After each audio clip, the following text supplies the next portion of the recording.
पास चलती ट्रेन में मर्डर की वारदात हुई है। दिल्ली से पलवल जा रही ईएमयू ट्रेन में मामूली विवाद को लेकर चाकूबाजी हो गई। इसमें एक शख्स की जान चली गई जबकि 3 लोग घायल बताए जा रहे हैं।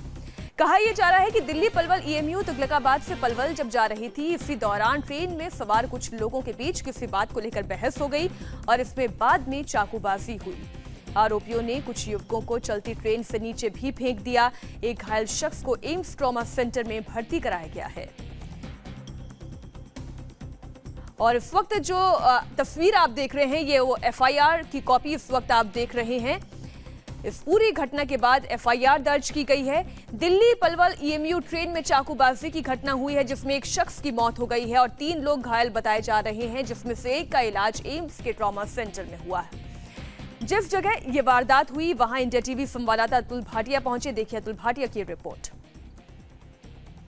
बल्लभगढ़ स्टेशन पे भी जुनैद और उसके साथी उतरने की कोशिश करते हैं ईएमयू ट्रेन से, लेकिन क्योंकि ट्रेन के अंदर काफी भीड़ थी और ट्रेन जो है वो काफी देरी से चल रही थी, जिस कारण 2 ट्रेन का जो रश है वो इस ईएमयू ट्रेन के अंदर हो गया था और सदर बाजार से जो है वो ट्रेन मथुरा के लिए जा रही थी और बीच में ही झगड़ा शुरू हो जाता है। दिल्ली से ही झगड़ा शुरू होता है और जुनैद जो है एक बुजुर्ग आदमी को सीट भी बाकायदा ऑफर करता है, लेकिन झगड़ा लगातार बढ़ता गया और जिस तरीके से आरोप एफआईआर के अंदर लगाए गए हैं उसके मुताबिक सांप्रदायिक टिप्पणियां भी इनके ऊपर की गई और इसके बाद ताबड़तोड़ चाकुओं से वार किए गए। पुलिस की तरफ से उनको कोई मदद नहीं मिली, हालांकि पुलिस को भी 100 नंबर पर इन लोगों ने फोन किया और इसके अलावा जो है एम्बुलेंस को भी फोन किया। और जब बल्लभगढ़ जब उतरने की कोशिश करते हैं जुनैद और उसके साथी, तो काफी भीड़ थी इसलिए वो नहीं उतर पाते। बाकायदा अपने गांव भी फोन करके अपने भाई को फोन करता है, उनको यहां पर बुलाता है, लेकिन इतना जो झगड़ा है वो इतना ज्यादा बढ़ गया था। हालांकि जीआरपी का कहना है कि जो झगड़ा था वो सीट को लेकर था और जिसमें चाकूबाजी ट्रेन के अंदर होती है, चलती ट्रेन के अंदर चाकूबाजी होती है, इसलिए उसके अंदर पुलिस के ज्यादा जवान नहीं थे, 1 से 2 जवान थे।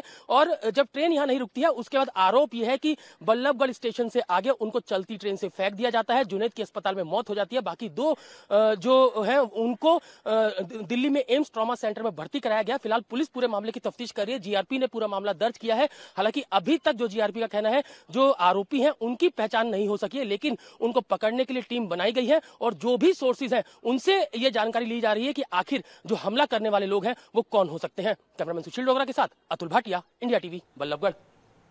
अतुल भाटिया ने बल्लभगढ़ जीआरपी के चौकी इंचार्ज सूरतपाल से भी बात की। सूरतपाल के मुताबिक चलती ट्रेन में यात्रियों के बीच सीट को लेकर विवाद हुआ था, जिसके बाद चाकूबाजी हो गई। इसमें एक शख्स की हत्या हुई है। बल्लभगढ़ जीआरपी के चौकी इंचार्ज सूरतपाल जी हमारे साथ हैं, उनसे बात करते हैं। सूरतपाल जी, जिस तरीके से पूरी घटना हुई, क्या कहेंगे आप? पूरी घटना बताइएगा। सर, ये 4 लड़के थे। ये लड़के गांव खंदावली के थे। ये अपने दिल्ली गए हुए थे सुबह और शाम को वापस ट्रेन से मथुरा से आ रहे थे अपना ईद का सामान ले करके। और जैसे ही रेलवे स्टेशन ओखला आया, वहाँ पर कुछ सवारियाँ चढ़ी उतरी हैं और 10-15 लोग चढ़ गए। जुनैद नाम का लड़का ने एक बुजुर्ग आदमी को सीट दे दी थी, जो कि सीट के ऊपर विवाद हुआ था। विवाद बढ़ता चला रहा था वहाँ से और फरीदाबाद जैसे ही फरीदाबाद आया उन्होंने उतरने की कोशिश की, लेकिन भीड़ ज़्यादा थी, गाड़ी लेट थी, उतर नहीं पाए।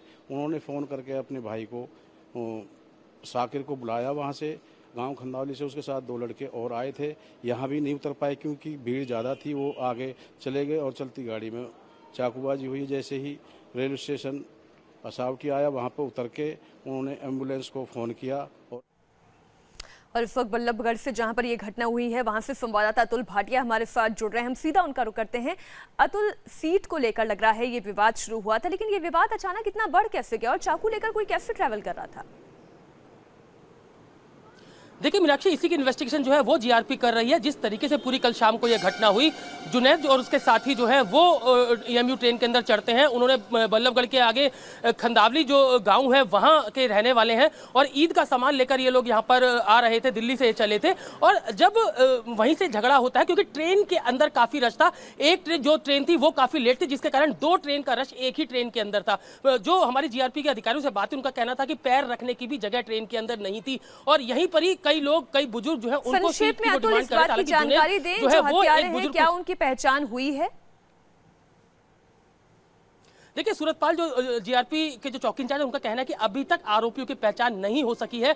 कोशिश की जा रही है सोर्सेज से कि आखिर ये कौन लोग हो सकते हैं जो हथियार लेके ट्रेन के अंदर सवार थे और जिस तरीके से ये पूरा हमला हुआ, जिस तरीके से चाकूबाजी हुई और जिसमें एक शख्स की मौत होती है। बहुत ही अमानवीय घटना थी। शुक्रिया अतुल पूरी जानकारी के लिए आपका।